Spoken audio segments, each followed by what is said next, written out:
गणेशोत्सवाचा उत्साह आणि भक्ती यंदा मुंबई आणि पुण्यात पुन्हा एकदा अविस्मरणीय ठरला।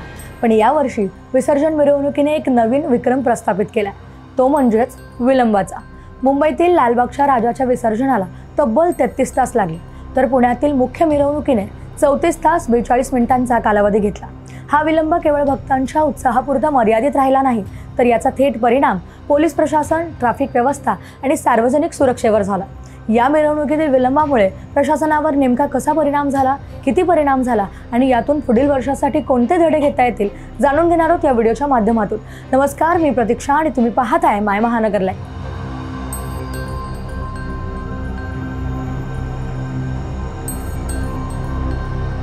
विलंबाची मुख्य कारणे, नियोजनातील त्रुटी आणि गर्दीचा वाढता आकडा। मुंबईतील लालबागचा राजा हा गिरगाव चौपाटीवर सकाळी 7:30 वाजता पोहोचला, जेव्हा भरतीची वेळ जवळ आली होती। अहोटीची वेळ पाळली नसल्याने समुद्रातील उंच लाटांमुळे मूर्तीचे विसर्जन रखडले। दुपारी 11:15च्या सुमारास 4.43 मीटर उंचीच्या लाटा उसळत होत्या, यामुळे ट्रॉलीमधून मूर्ती तराफ्यावर आणणे अशक्य झाले। शेवटी संध्याकाळी 6 वाजता अहोटीची वेळ येईपर्यंत वाट पाहावी लागली आणि रात्री 8:30 वाजता तराफा समुद्रात निघाला। पुण्यात मात्र महापालिका निवडणुकांमुळे मंडळांवरील निर्बंध ढिले पडले।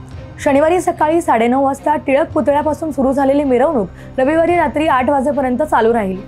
559 मंडळांनी यामध्ये भाग घेतला, ज्यामुळे उत्साही सादरीकरणे आणि गर्दी वाढली।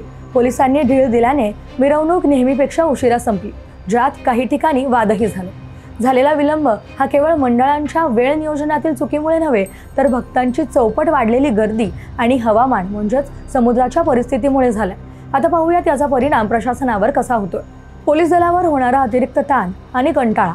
विसर्जन मिरवणुकीत पोलिसांची प्रमुख भूमिका असते, जसे की गर्दी नियंत्रण करणे, ट्रॅफिक व्यवस्था आणि सुरक्षितता सुनिश्चित करणे।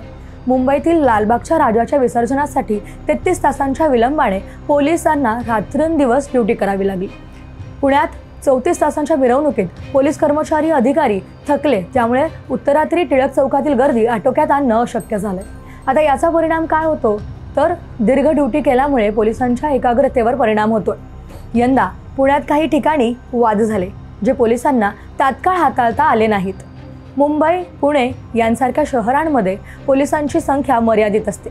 विलंबामुळे आणि इतर विभागांकडून पोलीस हलवावे लागतात, ज्यामुळे शहरातील इतर गुन्हे किंवा आपत्ती व्यवस्थापन कमकुवत होते। आणि महत्त्वाचं म्हणजे रात्रभर ड्युटीमुळे पोलिसांच्या आरोग्यावर देखील परिणाम होतो। गेल्या वर्षी अशा विलंबामुळे काही पोलिसांना वैद्यकीय मदत देखील घ्यावी लागली।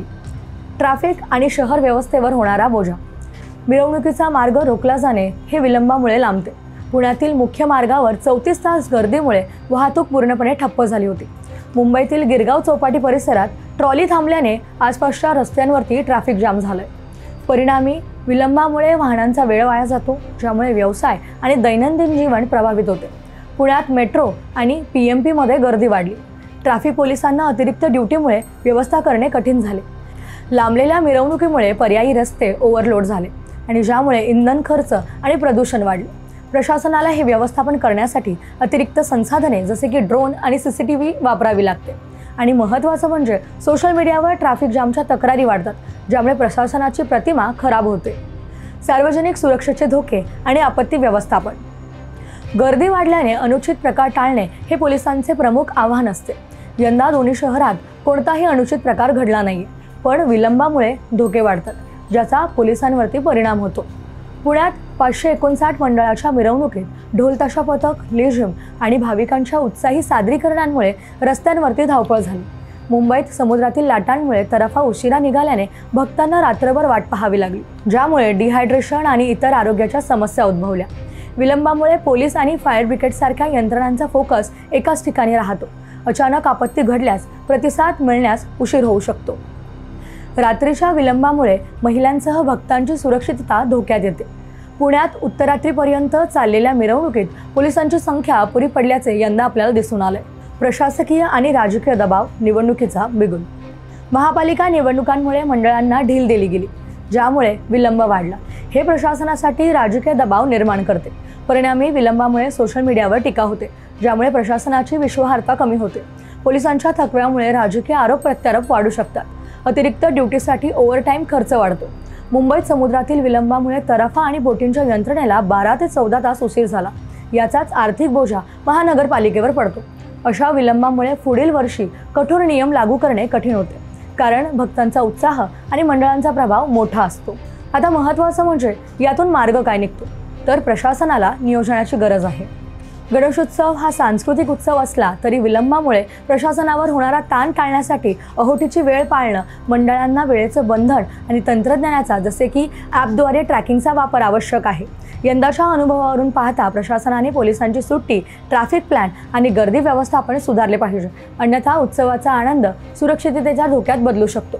तुम्हाला याबद्दल काय वाटतं कमेंट बॉक्समध्ये नक्की सांगा आणि ही माहिती आवडल्यास माय महानगर लाईव्हला सबस्क्राईब करायला विसरू नका आणि सर्वात महत्त्वाचं म्हणजे हाईप करायला विसरू नका।